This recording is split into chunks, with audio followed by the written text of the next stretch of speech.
సంవత్సరానికి ఒకసారి తను స్నానం చేస్తారనమాట. అయితే మీరు పూరికి వెళ్ళారా? అందరూ ఎవరైనా పూరిలో జగన్నాథుడి దర్శనం చేసుకున్నారా? ఎంత పెద్దగా ఉంటారు? చాలా పెద్దగా ఉంటారు. మనం ఎక్కడున్నా కానీ ఆయన కళ్ళు మనకు కనిపిస్తాయి, అవునా కాదా? ఏ విగ్రహానికి చూసినా, ఎక్కడ చూసినా, ఎవరిని చూసినా రెండు రెప్పలు ఉంటాయి. కానీ జగన్నాథ స్వామికి కను రెప్పలే లేవు. ఎందుకు లేవంటే తెలుసా? మన కోసమే. కను మూసినప్పుడు భక్తులను ఎక్కడ మిస్ అయిపోతానో అని చెప్పేసి ఆయన కనురెప్పలు పెట్టుకోలేడంట. అందుకే కళ్ళు విప్పారుకొని ఎప్పుడు మనని చూస్తూ ఉంటాడనమాట. ఇంకెలా ఉన్నాడు జగన్నాథ స్వామి? ఎలా ఉన్నాడు? సో అందరినీ ఆహ్వానపరుస్తున్నాడు, ప్రతి ఒక్కరిని తన దగ్గరికి తీసుకెళ్ళడానికి సిద్ధంగా ఉన్నాడు అనమాట. అందరినీ స్వీకరించడానికి తను సిద్ధంగా ఉన్నాడు. అందుకే జగన్నాథ స్వామి ఎప్పుడు వెల్కమ్, ప్లీజ్ వచ్చేయండి. నాన్న ఏ విధంగా అయితే పిల్లోని చూసి బాబుని చూడగానే చేతులు చాపుతామా లేదా, పాపని చూడగానే, అలానే దేవాది దేవుడైన జగన్నాథుడు మన కోసం తన చేతులు చాచుకొని రెడీగా ఉన్నాడు. మనం వెళ్ళడమే ఆలస్యం. మనం వెళ్ళకుండా వేరేదాన్ని పట్టుకోకుండా మనము ఆయన వైపు వెళ్ళామనుకోండి, ఆయన మనని ఎత్తుకుంటారు. అయితే జగన్నాథ స్వామి ఈరోజు పూరిలో ఒక బాగుంటుంది అనమాట. శీతలామాత దగ్గర ఒక బాగుంటుంది. సారీ, నేను పేరు మర్చిపోయా బావిది.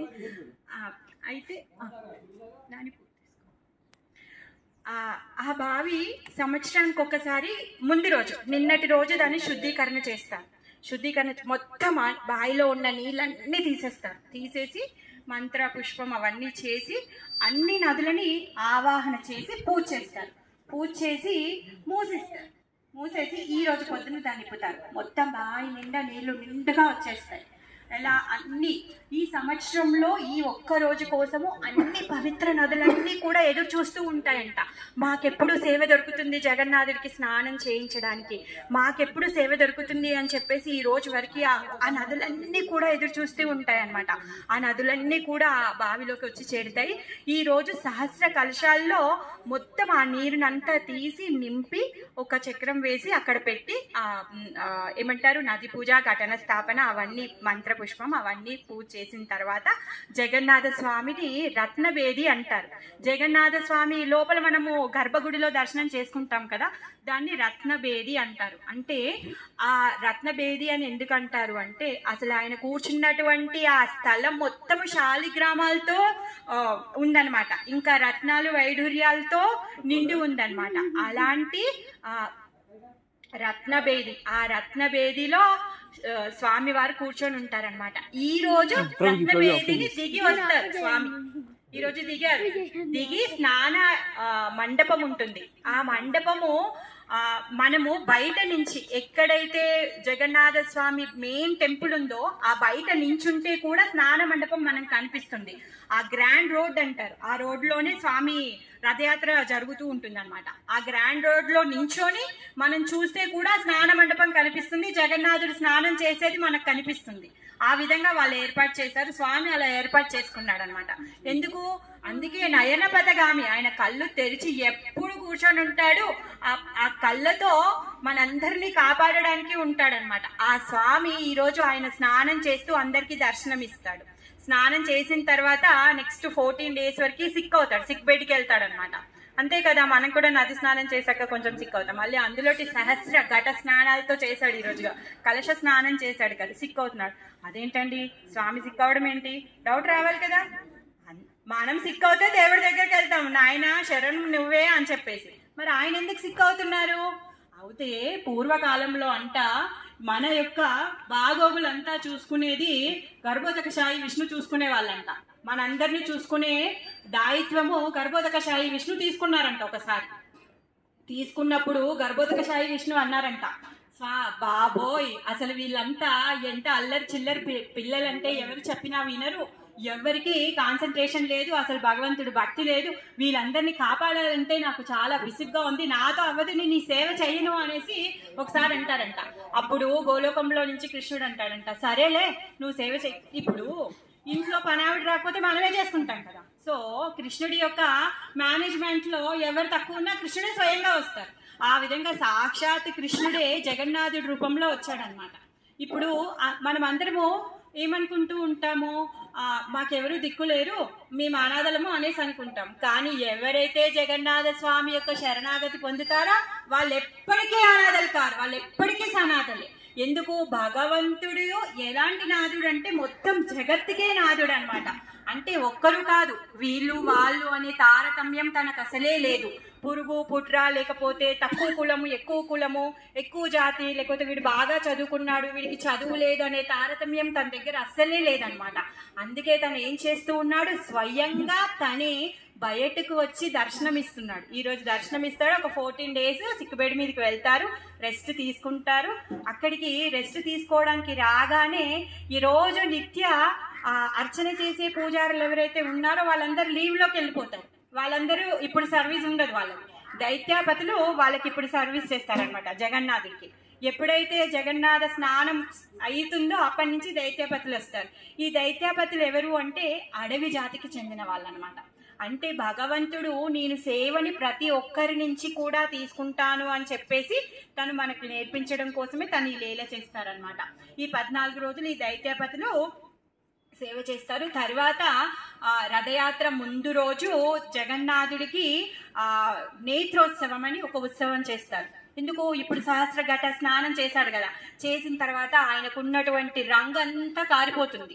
కళ్ళకున్న కాటిక, పెదవాళ్ళకున్న రంగు, తర్వాత ఏదైతే మనం రోజు దర్శనం చేసుకుంటున్నామో ఆ రూపంలో ఉన్నటువంటి ఆ రంగులన్నీ కారిపోతాయి. అఫ్కోర్స్ మేము పర్మనెంట్ పెయింట్స్ వేసాము జగన్నాథ్కి. అక్కడ జగన్నాథ్కి పర్మనెంట్ పెయింట్స్ ఉండవు, ఓన్లీ న్యాచురల్ కలర్స్ ఉంటాయి. వాళ్ళకి ఎప్పటికప్పుడు దిద్దుతూ ఉంటారనమాట. స్నానం చేయగానే మొత్తం కలర్స్ అన్నీ పోతాయి. అయితే ఒకసారి జగన్నాథ పూరికి ఒక భక్తుడు వస్తాడనమాట. ఆ భక్తుడు ఎవరు అంటే గణపతి భక్తుడు.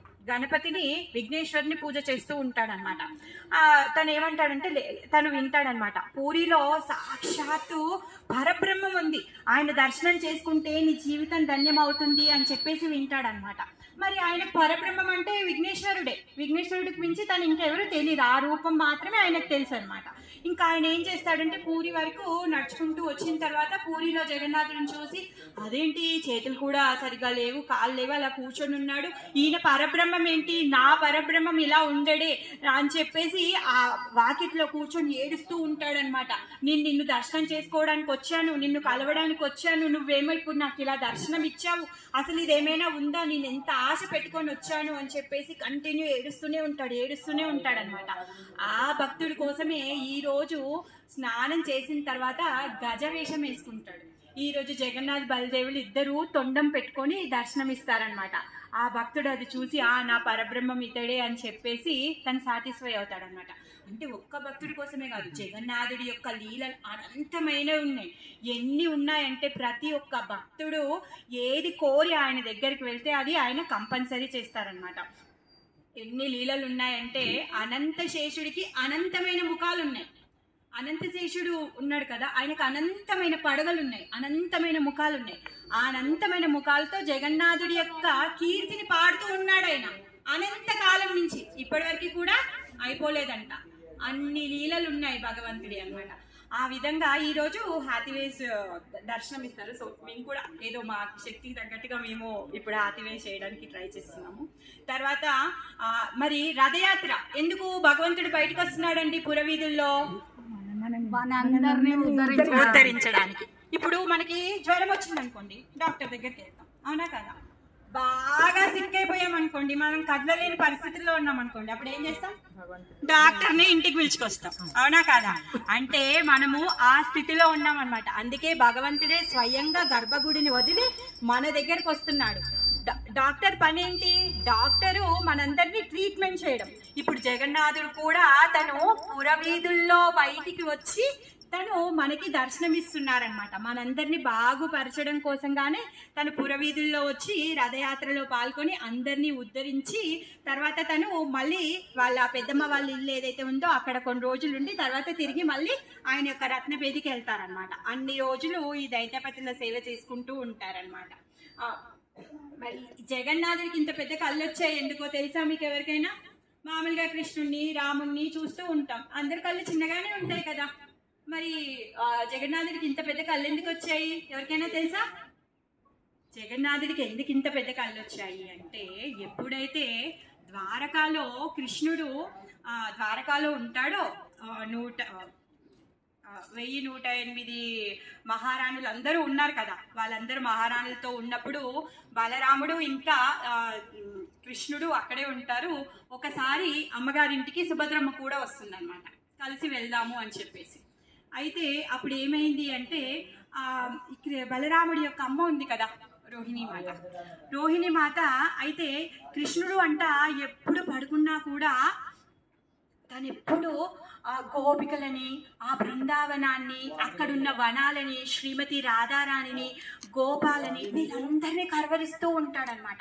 వీళ్ళందరూ కూడా వెళ్ళి రోహిణి మాత దగ్గరికి వెళ్తారనమాట.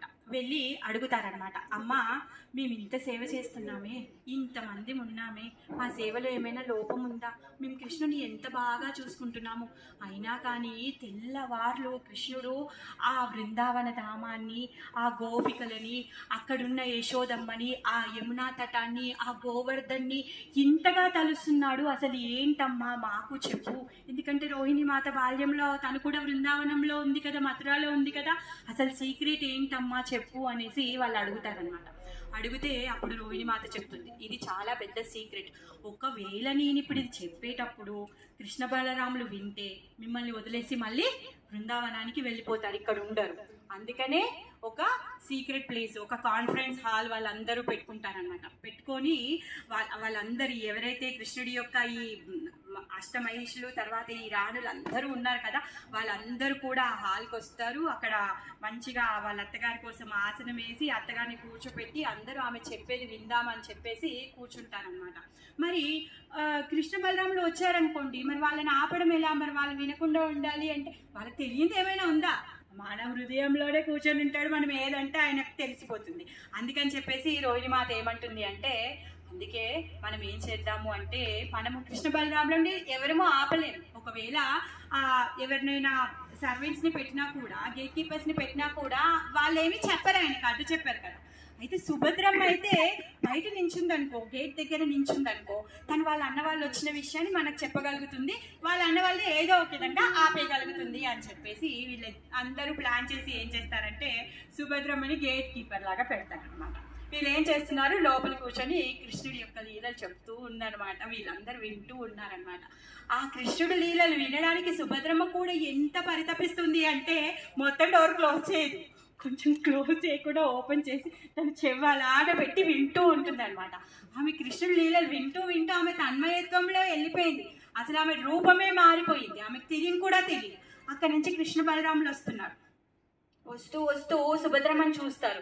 ఏంటి సుభద్ర బయట ఎందుకు నించుంది, అది కూడా చెవు పెట్టి ఎందుకు వింటుంది అని చెప్పేసి జగన్నాథ్ ఇంకా కృష్ణ, జగన్నాథే కృష్ణ, బలదేవి ఇంకా కృష్ణ వాళ్ళు ఏం చేస్తారంటే ఒకరు అటు సైడ్ ఒకరు ఇటు సైడ్ వచ్చి వాళ్ళు కూడా చెవు పెట్టి వింటారనమాట.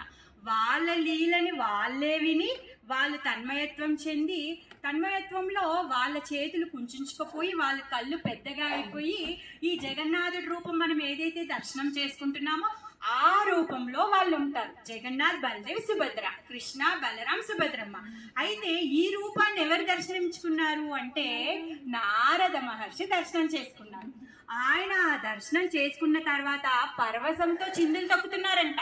అసలు ఎంత డాన్స్ చేస్తున్నారు అంటే భగవంతుడి యొక్క ఆ దివ్యమంగళ స్వరూపాన్ని దర్శనం చేసుకున్న తర్వాత తన్మయత్వంలో నృత్యం చేస్తూ ఉంటే అప్పుడు కృష్ణుడు అంటాడనమాట, ఏంటి నువ్వు చేసేది, ఆగు, నువ్వు ఈ సీక్రెట్ ని ఎక్కడ ఎవరికి చెప్పొద్దు, నువ్వు రిలీవ్ చేయొద్దు ఈ సీక్రెట్ ని, ఈ రూపం గురించి నువ్వు ఎవరికి చెప్పొద్దు అనేసి అంటే, అయితే ఒక అగ్రిమెంట్ కావాలి నాకు అనేసి నారదుడు అంటాడనమాట. అప్పుడు నాకు వరం కావాలి అంటే సరే అడుగు అంటారనమాట. అడిగితే నారదుడు మళ్ళీ ఏం అడుగుతాడు, ఏదైతే ఇప్పుడు నేను దృశ్యాన్ని దర్శనం చేసుకున్నానో, మీ దివ్యమంగళ స్వరూపం ఏదైతే నేను దర్శనం చేసుకున్నానో ఆ రూపాన్ని ప్రతి ఒక్కరికి మీరు దర్శనం ఇవ్వాలి అని చెప్పేసి అడుగుతాడు. అప్పుడు కృష్ణుడు ఏమంటాడు, ఓకే తదాస్తు అంటాడు అనమాట. ఆ విధంగా జగన్నాథుడు మనందరి కోసం నారదుల వారు ఏదైతే దర్శనం చేసుకున్నారో ఆ స్వరూపాన్ని మనకి దర్శనం ఇస్తున్నారనమాట జగన్నాథ స్వామి రూపంలో. సో ఆ విధంగా భగవంతుడి యొక్క కళ్ళు చాలా పెద్దగా అయిపోయాయి. ఎందుకు, ఆయన యొక్క లీలలు వింటూ వింటూ ఆయన అలా అయిపోయారనమాట. అంటే భగవంతుడి యొక్క లీలలు ఎంత దివ్యమైనవి అంటే అవి మనము మనకి తెలియకుండానే అవి మన కర్ణరంధ్రాల ద్వారా వెళ్ళి మన హృదయంలోకి వెళ్ళి మన హృదయ మాలిన్యాన్ని చేస్తాయి. మన హృదయంలో ఉన్నటువంటి మలినాలన్నీ తొలగిస్తాయి అన్నమాట. మన హృదయంలో ఏ మలినాలు ఉన్నాయి? కామ, క్రోధ, మద, మత్సర్య, లోభ ఇవన్నీ ఉన్నాయన్నమాట. వీటి వల్లనే మనం ఏం చేస్తున్నాము? ఈ భౌతిక ప్రపంచంలో కూరుకొని ఉన్నాము. మనం పడే ఈ కష్టాలు, నష్టాలు, బాధలు, నొప్పులు, వ్యాధులు, జన్మ, మృత్యు ఇవన్నీ కూడా వీటి వల్లనే మనం అనుభవిస్తూ ఉన్నాం అన్నమాట. మరి ఇవన్నింటినీ మనం అనుభవించకుండా ఉండాలి అంటే ఏం చేయాలి? నిత్యం భాగవత సేవయ, రోజు కూడా భగవంతుడి యొక్క కథ శ్రవణం చేయాలి, భగవంతుడి యొక్క నామ జపం చేయాలి. భగవంతుడి యొక్క జ్ఞానంతో ఉన్నటువంటి పుస్తకాలు ఏవైతే ఉన్నాయో భగవద్గీత, భాగవతము, రామాయణము ఇవన్నీ మనం చదువుతూ ఉండాలన్నమాట. అప్పుడు మన హృదయంలో ఉన్నటువంటి మాలిన్యాలు కొంచెం కొంచెంగా తగ్గి మనము ఏదైతే ఈ కష్టాలు, నష్టాలు, దుఃఖాలు ఏవైతే ఉన్నాయో వీటన్నింటి నుంచి కూడా మనం దూరం అవుతూ ఉంటామన్నమాట. జై జగన్నాథ్, జై జగన్నాథ్, జై జగన్నాథ్, జై జగన్నాథ్.